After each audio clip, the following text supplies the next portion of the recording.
So tell me exactly how long you've been in your job. I think it is 3 months and 2 weeks. Okay, so you're a veteran at this point. So hello everyone, I'm Jim Ryan, president of the University of Virginia, and I'd like to welcome all of you to the second episode of Inside UVA.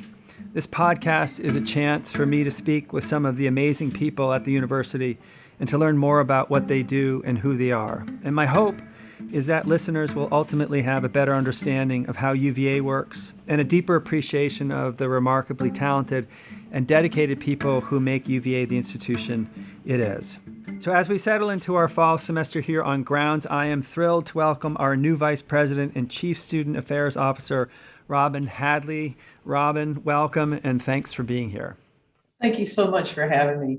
So, Robyn, you have had an unusual path to the student affairs profession and to Charlottesville. And I wonder if you could talk a little bit about how you went from rural North Carolina to Charlottesville, Virginia, and the University of Virginia, where I will say we are absolutely thrilled to have you. Well, I am thrilled to be here. It's been a wonderful summer getting adjusted to grounds, and it's a wonderful team. And anyone who's in student affairs or has decided to make it their profession, knows that when the students are here, it really is like magic. So Right. I think where I started was really my college experience. I was the first in my family to go to college, and it was just magical. I had the opportunity to go to college out of state, but having grown up in a small town, it was just too far away. And so I elected to go to college just 30 minutes from home. And where was home for you? Home was a small town called Graham. It's about halfway between Chapel Hill and Greensboro. So college was 25 miles away. And if Right. the line was too long to do laundry, I just came home and usually got some good food to take with me. And you were a student athlete as well. I was. I had the extraordinary good fortune of being offered a full athletic scholarship to a little university in Durham that will go nameless. And then also was recruited, believe it or not, by West Point.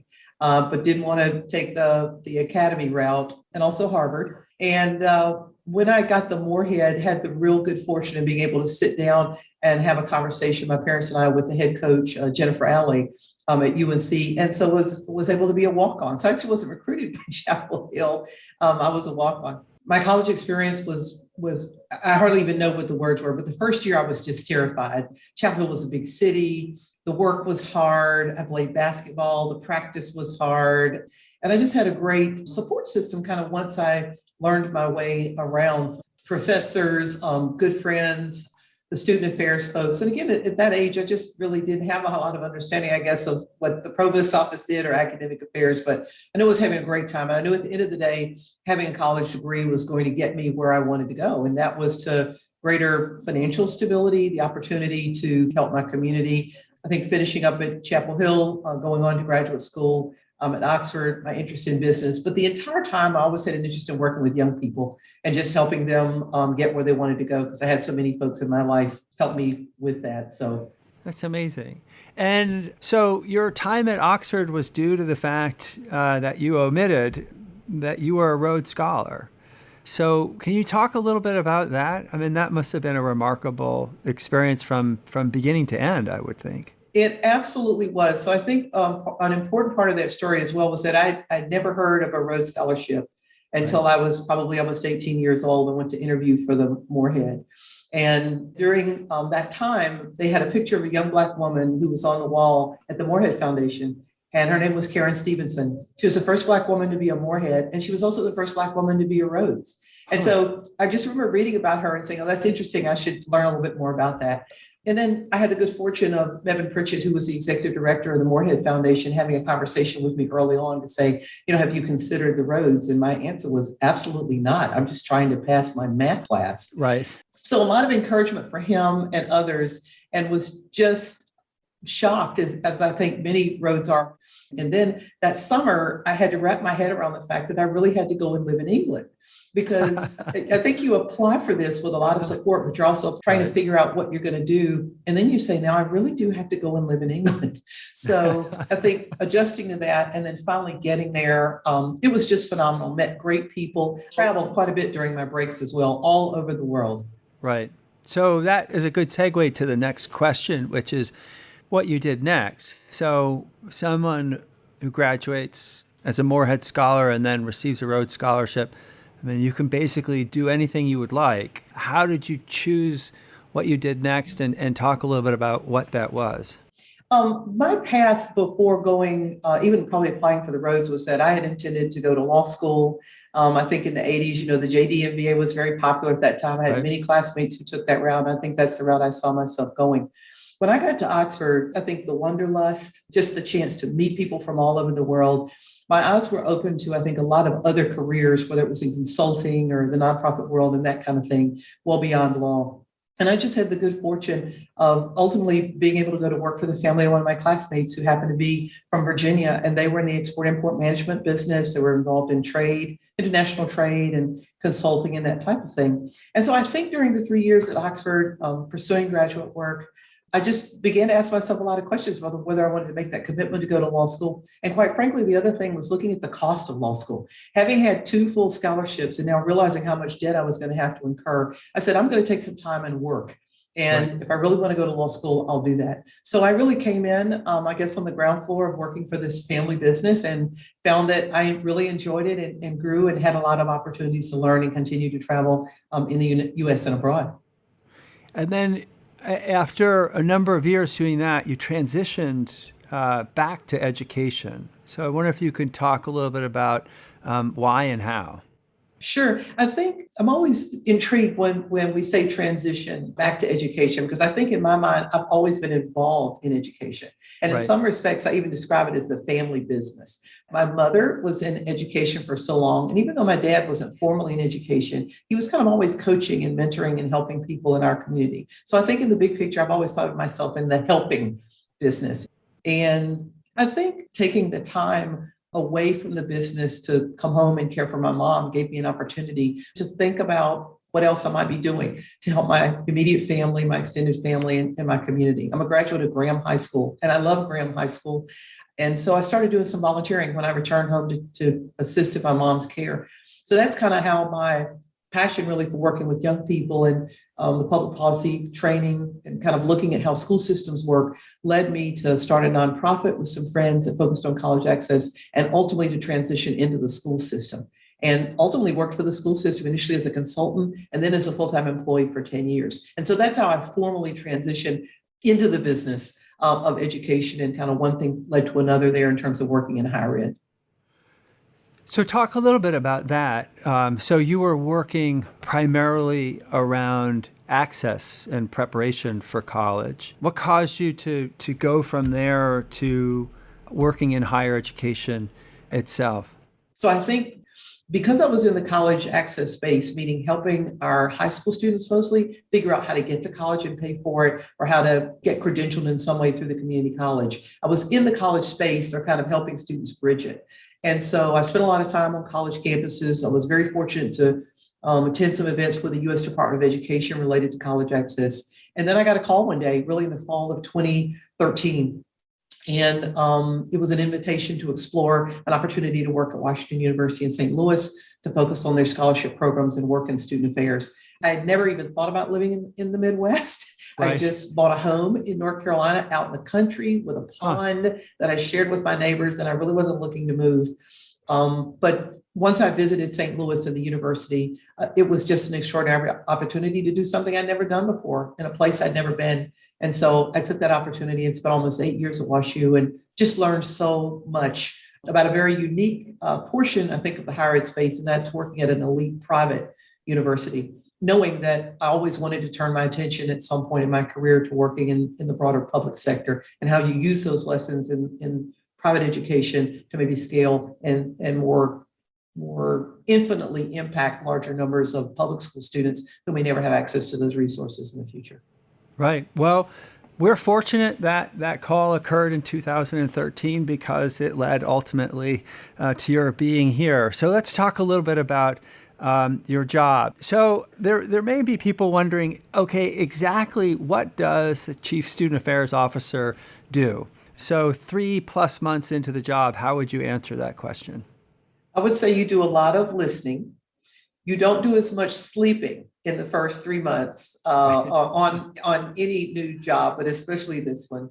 But you talk to a lot of people. And I think the most important thing in an institution like this, where the student experience is such a priority, it's a university that the state seems to be is immensely proud of, and its citizens, is you talk to the people on the team. And there have been the folks in the Division of Student Affairs have been just wonderful, from the newest hires to those who've been here many years. The former Vice President, Pat Lapkin, has been very, very helpful. She and Dean Rose. So the opportunity, I think, to talk to the team first, to learn how the team works and operates.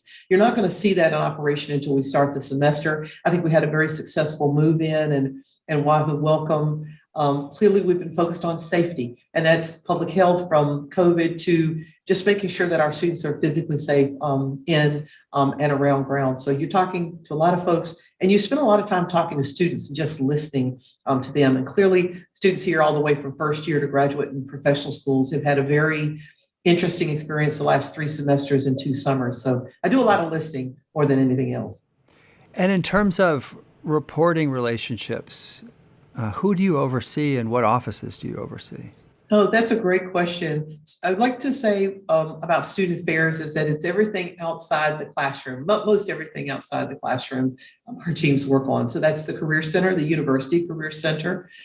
That is student health and wellness. And we have an extraordinary new building opening up very soon to serve our students. That's the Office of African American Affairs, and that's the Office of the Dean of Students. And within the Dean of Students is everything from student engagement to the multicultural centers to fraternity and sorority life to supporting our first gen and low income students. And that runs the gamut. So it's a pretty extraordinary team. And then there are folks here within my main office who oversee judiciary, honor council, and things like that. So those are very important aspects of the student experience here, student self-governance and that type of thing here at UVA. Right. So how does your office support student self-governance? I mean, that's an interesting relationship. Well, I think part of it is as much seeing it in operation. And I'll use as an example, I think housing and res life, where we have students in many, many positions, probably over 200 positions, that are normally staffed by professional staff at some other universities. And so I think this is part of the learning process of allowing students to be in these positions where they are managing events, they're managing financial resources, they're developing into their own leadership and management style. So I think that's an opportunity to kind of see student self-governance in operation. Again, I think the honor convocation that we had the very first Sunday for first years here, that is a long-held tradition, and I'm glad we got to have it, though it was very hot. So I think the honor committee and the judiciary committee, the students who are on those committees kind of taking charge of those events are part of the tradition and part of the legacy, I think, that students wish to pass on to others here. And I also think, like any policy or tradition, these are discussions that are ever evolving about Right. what student governance means to students here and how we continue to prepare them as citizen leaders. Right.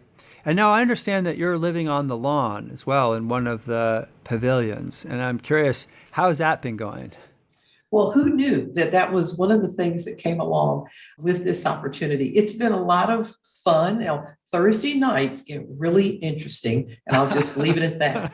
Well, I spent my first year living in one of the pavilions, so I know exactly what you're talking about. I will say that game days here, football game days, remind me right. of my time in Chapel Hill. I think we had a 7:30 kickoff on Saturday.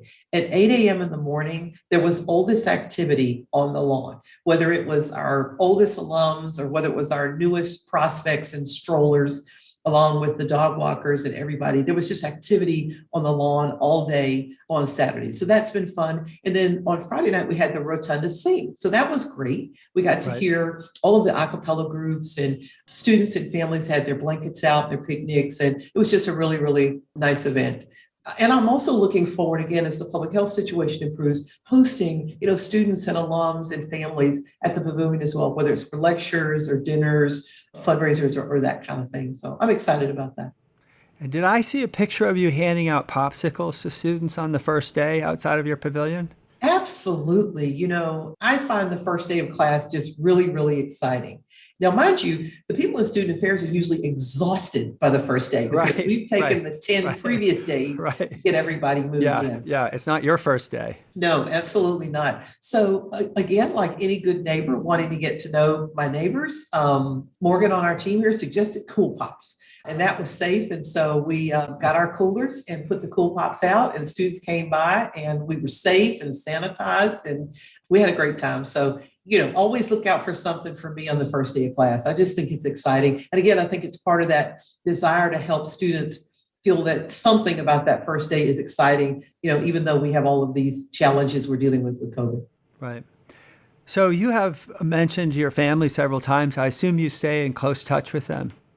I do. They're always checking on me. And I sent them a picture of my new shoes with the Virginia Cavalier on there. So they're very excited about my UVA swag. And I can't wait for them to visit and just see this lovely grounds. So I was going to ask you what your family thinks about a Tar Heel being at UVA. Where are their loyalties right now?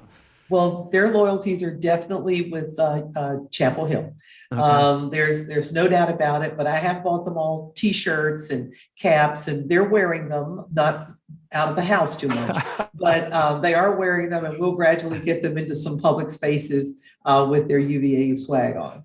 Well, keep working on it. Well, Robyn, speaking on behalf of everyone at UVA, we're thrilled that this particular Tar Heel is at UVA. So I want to thank you for your time and thank you for everything you and your team are doing for our students. I appreciate it. I'm glad to be here, and I'm looking forward to it.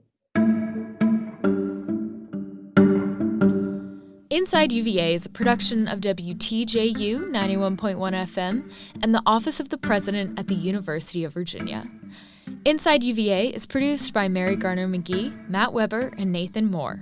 We also want to thank Vice President Robyn Hadley and her assistant Megan Drake, as well as Monica Schack, Heidi Johnson, and Gina Weinstein in the President's office. Our music is Turning to You from Blue Dot Sessions. Listen and subscribe to Inside UVA in Apple Podcasts, Spotify, or wherever you get your podcasts. We'll be back soon with another conversation about the life of the university.